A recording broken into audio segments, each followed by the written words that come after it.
Toppers की तस्वीर लगाओ और दावा करो कि ये सब हमारी ही कोचिंग से निकले हैं। कोचिंग चाहे जिस भी परीक्षा की तैयारी कराती हो, इश्तिहार इसी तरह से ही देती है। पहले लाइन में डिब्बों में तस्वीरें लगा दी जाती हैं, रैंक के साथ साथ नाम पता सब कुछ होता है। अब मामला थोड़ा क्रिएटिव भी हो गया है। अब कंपटीशन केवल बच्चों में तो है नहीं, कोचिंग वाले भी इस होड़ में है कि कितने ज्यादा बच्चे उनके यहाँ पढ़ने आए। ग्रोथ आखिर नंबर्स में ही तो है। लेकिन अब इश्तिहार में लगाने के लिए इन मीन तीन ही तो टॉपर होते हैं और इसलिए सबके इश्तिहारों में यही नजर भी आने लगते हैं। अगर आप कभी कोचिंग एरिया गए होंगे तो आपने सोचा भी होगा कि एक ही बंदा कितनी कोचिंग से पढ़ा होगा। यही सवाल केंद्रीय उपभोक्ता संरक्षण प्राधिकरण यानी सीसीपीए के मन में भी था। 1 नवंबर को ही ministry of consumer affairs, food and public distribution ने एक प्रेस रिलीज निकालकर बताया कि उसने 2 कोचिंग दीक्षांत आईएएस और अभिमन्यु आईएएस पर 8-8 लाख रुपए का जुर्माना लगाया, क्योंकि इनकी अनफेयर ट्रेड प्रैक्टिसेस के चलते उपभोक्ताओं माने अभ्यर्थियों के अधिकारों का हनन हुआ। इसी रिलीज में सीसीपीए ने बताया कि उसने अब तक कोचिंग मालिकों को 57 नोटिस भेजे हैं और 27 कोचिंग पर कुल 98,60,000 रुपए का जुर्माना भी लगाया। इनमें बड़े नाम शामिल रहे, मसलन विजन आईएएस, बायजू दृष्टि आईएएस, स्टडी आईक्यू वगैरह वगैरह। खबरगांव इससे पहले भी आपको इस खेल के बारे में बता चुका है। इस वीडियो में हम उसी लकीर को लंबा करेंगे, कैसे ये कोचिंग सेंटर्स एस्पिरेंट्स के साथ फ्रॉड करते हैं। बात इतनी कैसे बढ़ी कि आईएएस आईपीएस अधिकारियों ने सीधे सीसीपीए से इसकी शिकायत कर दी, सब कुछ जानेंगे इस वीडियो में। नमस्ते, मेरा नाम शुभम है और आप देख रहे हैं खबरगांव। केंद्रीय उपभोक्ता संरक्षण प्राधिकरण यानी सीसीपीए भारत सरकार की एक संस्था है। इसे उपभोक्ता संरक्षण अधिनियम 2019 के तहत 24 जुलाई 2020 को बनाया गया था। मकसद था उपभोक्ताओं को सही जानकारी मिले, कोई कंपनी उन्हें धोखा न दे सके और हर व्यक्ति को सुरक्षित, ईमानदार और पारदर्शी सेवा मिले। वैसे तो सीसीपीए का फोकस गुड्स एंड सर्विसेज पर रहा, मसलन साबुन जैसे किसी प्रोडक्ट या रेल यात्रा जैसी सेवाओं पर, लेकिन नवंबर 2024 में सीसीपीए ने कोचिंग सेक्टर पर ध्यान लगाया। Guidelines for prevention of misleading advertisement in coaching sector 2024 लेकर आ गई।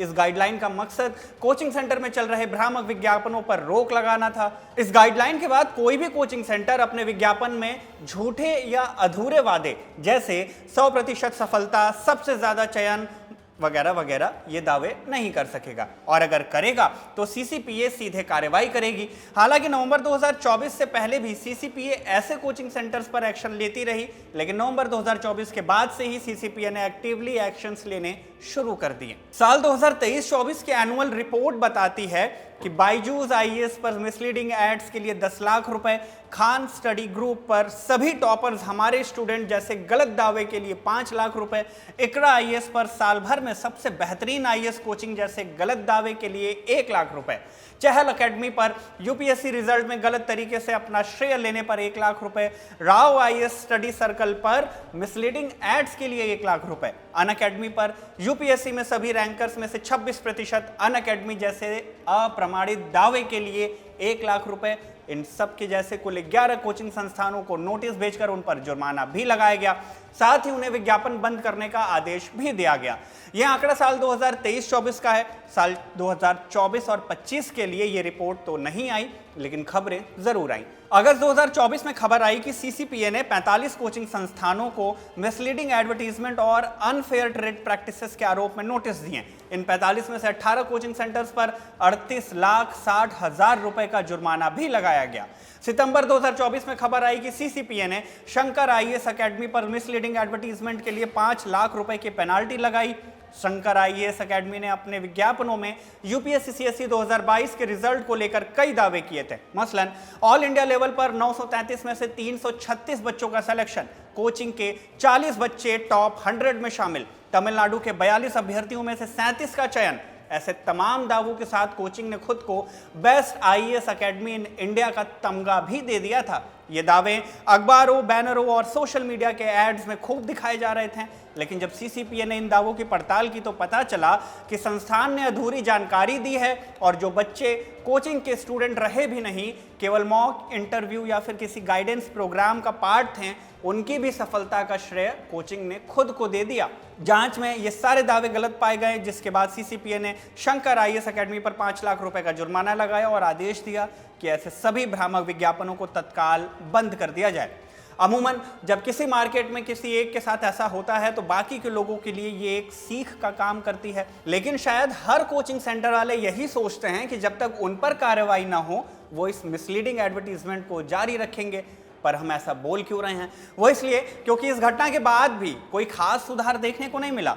दिसंबर 2024 में खबर आई कि नई गाइडलाइंस इशू करने के बाद सीसीपीए ने 45 कोचिंग संस्थानों को मिसलीडिंग एडवर्टीजमेंट के लिए नोटिस भेज दिया। साथ ही 19 कोचिंग संस्थानों पर कुल 61 लाख और 60 हजार रुपए का जुर्माना लगाया। इनमें से एक श्रीराम आईएएस भी था, जिस पर एडवर्टीजमेंट में मिसलीडिंग और एग्जैजरेटेड क्लेम्स का आरोप लगा था। इस कार्रवाई के 10 दिन बाद ही खबर आई कि सीसीपीए ने बाजीराव एंड रेड्डी इंस्टीट्यूट और स्टडी IQ IAS पर 7-7 लाख रुपए का जुर्माना लगाया और इनके साथ एज IAS पर 1 लाख रुपए का भी जुर्माना लगा।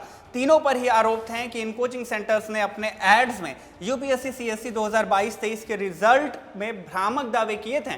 बाजीराव एंड रेड्डी इंस्टीट्यूट ने दावा किया था कि उनके कोचिंग से पढ़कर 717 बच्चे यूपीएससी CSE 2022 में सेलेक्ट हुए हैं। स्टडी IQ ने दावा किया था कि 120 बच्चे उनसे पढ़कर सेलेक्ट हुए। इनके साथ ही कंफर्म सिलेक्शन का भी वादा कर दिया था। मिसलीडिंग एडवर्टीजमेंट के आरोप में वो नाम भी सामने आए जो इस फील्ड के बड़े प्लेयर्स माने जाते हैं। इसी साल की शुरुआत में 5 जनवरी को खबर आई कि सीसीपीए ने विजन IAS पर 3 लाख रुपए का जुर्माना लगाया। इल्जाम था विजन IAS ने अपने विज्ञापन में दावा किया था कि यूपीएससी CSE 2020 में टॉपर्स में 10 छात्र हमारे हैं।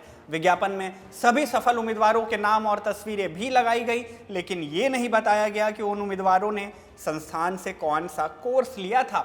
सिर्फ ऑल इंडिया 1 यानी टॉपर के बारे में लिखा गया कि उन्होंने GS foundation batch classroom course किया, लेकिन बाकी 9 उम्मीदवारों के कोर्स की जानकारी जानबूझकर छिपा ली गई। इनमें से ज्यादातर उम्मीदवारों ने सिर्फ टेस्ट सीरीज या फिर मॉक टेस्ट ही दिए थे, न कि पूरी कोचिंग की एक बैच ले रखी थी। अमूमन इन सभी कोचिंग सेंटर्स की मॉडस ऑपरेंडी ऐसी ही होती है। अब दृष्टि IAS का मामला ही देख लीजिए। अक्टूबर 2025 और सितंबर 2024 में सीसीपीए ने दृष्टि IAS पर भी जुर्माना लगाया था। संस्थान ने अपने विज्ञापन में दावा करते हुए लिखा था कि यूपीएससी CSE 2022 में 216 से भी ज्यादा चयन, साथ ही उन्होंने सभी सफल उम्मीदवारों के नाम और फोटो भी लगाए। लेकिन जब सीसीपीए ने इस मामले की जांच की तो पता चला कि यह दावा भ्रामक है। संस्थान ने अधूरी जानकारी दी और खास जानकारी छिपा ली। मसलन उम्मीदवारों में कौन सा कोर्स और कितनी अवधि तक किया गया था, यह जानकारी नहीं दी गई। सीसीपीए की जांच में क्या कुछ मिला उसे भी एक बार देख लीजिए। 216 उम्मीदवारों में से 162 यानी 75% बच्चों ने प्री और मेंस की परीक्षा खुद ही पास की थी। ये 162 उम्मीदवार सिर्फ दृष्टि IAS कोचिंग के फ्री इंटरव्यू गाइडेंस प्रोग्राम में शामिल हुए थे। असली आंकड़ा यह है कि 216 में से सिर्फ 54 उम्मीदवार ही IGP और कोचिंग के दूसरे पेड कोर्सेज में नामांकित थे। तब जांच में सीसीपीए ने पाया था कि इस तरह की जानकारी छिपाने से छात्रों और उनके माता पिता में ये भ्रम पैदा होता है कि सभी की सफलता दृष्टि IAS कोचिंग की ही देन है, जबकि ऐसा 100% नहीं है। और इस तरह की गतिविधि सीधे तौर पर कंज्यूमर प्रोटेक्शन एक्ट 2019 के सेक्शन 2 सबसेक्शन 28 के तहत भ्रामक विज्ञापन मानी जाती है। यह दृष्टि IAS की दूसरी गलती थी। इससे पहले भी सितंबर 2024 में दृष्टि IAS पर ऐसे ही आरोप लगे थे। जांच में दोषी पाए जाने पर तब भी कोचिंग पर जुर्माना लगा था। तब कोचिंग ने यूपीएससी CSE 2021 में 150 से भी ज्यादा बच्चों के चयन का दावा किया था। तब संस्थान ने कुल 161 उम्मीदवारों की जानकारी दी थी, जिसमें बताया था कि 148 बच्चे इंटरव्यू गाइडेंस प्रोग्राम का हिस्सा थे, 7 बच्चे मेंस मेंटरशिप प्रोग्राम का हिस्सा थे, 4 ने GS फाउंडेशन प्रोग्राम ले रखी थी और इसके अलावा एक बच्चे ने ऑप्शनल कोर्स को ले रखा था। एक बच्चा ऐसा भी था जिसके बारे में इन लोगों ने जानकारी नहीं दी। इस मामले में भी दृष्टि आईएएस का यह दावा भ्रामक पाया गया था और संस्थान को विज्ञापन बंद करने का आदेश देते हुए सीसीपीए ने 3 लाख रुपए का जुर्माना लगाया था। ऐसी ही कार्यवाही अक्टूबर 2025 में कुल 54 कोचिंग सेंटर्स पर की गई। इन्हें मिसलीडिंग एडवर्टीजमेंट के लिए नोटिस जारी किया गया और इनमें से ही 26 संस्थानों पर 90,60,000 रुपए का जुर्माना भी लगाया गया।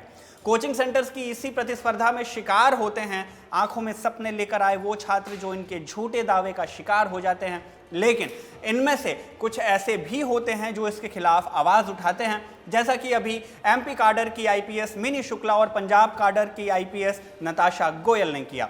यूपीएससी सीएसई 2021 में ऑल इंडिया 96 रैंक लाने वाली मिनी शुक्ला ने सीसीपीए में एक शिकायत दर्ज कराई। इल्जाम लगाया कि दीक्षांत आईएएस ने उनकी फोटो और नाम बिना उनकी अनुमति के अपने विज्ञापन में इस्तेमाल किया। उन्होंने कहा कि उनका इस संस्थान से कोई औपचारिक संबंध नहीं था, वो सिर्फ एक मॉक इंटरव्यू में शामिल हुई थी जो चहल एकेडमी ने करवाया था। बाद में उन्हें पता चला कि यह कार्यक्रम चहल एकेडमी और दीक्षांत आईएएस ने मिलकर आयोजित किया था।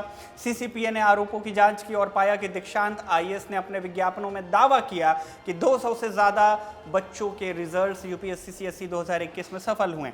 इस दावे में उन्होंने कई सफल उम्मीदवारों की तस्वीरें और नाम का इस्तेमाल किया, लेकिन ये नहीं बताया कि वो संस्थान से किस कोर्स में किस तरह से जुड़े थे, यानी उन्होंने वहां किसी कोर्स में एडमिशन लिया था या सिर्फ वो इंटरव्यू देने आए थे। इस जांच के बाद सीसीपीए ने दीक्षांत आईएएस को कई बार सबूत पेश करने का मौका भी दिया, लेकिन वो अपने दावे को साबित नहीं कर पाए। सीसीपीए ने पाया कि इन विज्ञापनों में जानबूझकर जरूरी जानकारी छिपाई गई ताकि छात्रों को लगे कि ये संस्था उनकी सफलता की बड़ी वजह है, जबकि असल में दीक्षांत आईएएस का रोल केवल इंटरव्यू सेशन तक ही सीमित था। ऐसा ही कुछ अभिमन्यु आईएएस नाम की दूसरी कोचिंग के साथ भी हुआ। यूपीएससी सीएसई 2022 में ऑल इंडिया रैंक 175वीं लाने वाली नताशा गोयल ने भी शिकायत की कि अभिमन्यु आईएएस ने भी उनकी फोटो और नाम बिना उनकी परमिशन के अपने विज्ञापनों में इस्तेमाल किया और उन्हें अपना छात्र बताया, जो कि है ही नहीं। सीसीपीए ने इस आरोप की भी जांच की। पता चला कि संस्थान ने अपने विज्ञापनों में बड़े बड़े दावे किए थे। शुरुआत से अब तक 2200 से ज्यादा बच्चों का चयन, आईएएस परीक्षा के टॉप 100 में 10 से भी ज्यादा का चयन, एचसीएस, पीसीएस और एचएएस परीक्षा में फर्स्ट रैंक होल्डर्स। इन विज्ञापनों में UPSC, HCS, RBI, grade B और नाबार्ड जैसी परीक्षाओं में सफल उम्मीदवारों की फोटो और नामों का खूब इस्तेमाल किया गया, लेकिन ये नहीं बताया गया कि वो उम्मीदवार वहां कौन सा कोर्स या गाइडेंस प्रोग्राम कर रहे थे। सीसीपीए की जांच में ये भी सामने आया कि संस्थान ने 139 छात्रों के सिलेक्शन का दावा किया था, लेकिन इनमें से 88 छात्रों ने प्रीलिम्स और मेंस अपने दम पर पास किया, यानी उन्हें अभिमन्यु आईएएस से कोई मदद नहीं मिली थी प्री और मेंस के लिए। संस्थान की भूमिका सिर्फ मॉक इंटरव्यू या सवालों के सेट यानी क्वेश्चन बैंक देने तक ही सीमित थी। इस तरह की बातें छिपाकर संस्थान ने ऐसा झूठा प्रभाव बनाया कि उसकी वजह से ही उम्मीदवार सफल हुए। सीसीपीए ने कहा कि यह तरीका भ्रामक विज्ञापन और अनुचित व्यापारिक प्रथा यानी अनफेयर ट्रेड प्रैक्टिस का है, जिससे छात्रों को सही जानकारी नहीं मिल पाई। इसके बाद सीसीपीए ने दोनों ही कोचिंग सेंटर पर 8 लाख रुपए का जुर्माना लगा दिया। फिलहाल अब तक सीसीपीए ने कुल 57 कोचिंग संस्थानों को नोटिस भेजे हैं, जिनमें से 27 कोचिंग संस्थानों पर 98,60,000 से भी ज़्यादा का जुर्माना लगाया जा चुका है। साथ ही सभी को ये आदेश भी दिया गया कि वो ऐसे झूठे या भ्रमित करने वाले दावे और एडवर्टीजमेंट तुरंत बंद कर दें। लेकिन आने वाले वक्त में ऐसा होगा क्या सीसीपीए की ये कार्रवाइयाँ काफ़ी हैं इन संस्थानों के लिए? आपकी क्या राय है? कमेंट सेक्शन में हमें ज़रूर बताइएगा। फिलहाल इस वीडियो में बस इतना ही। धन्यवाद।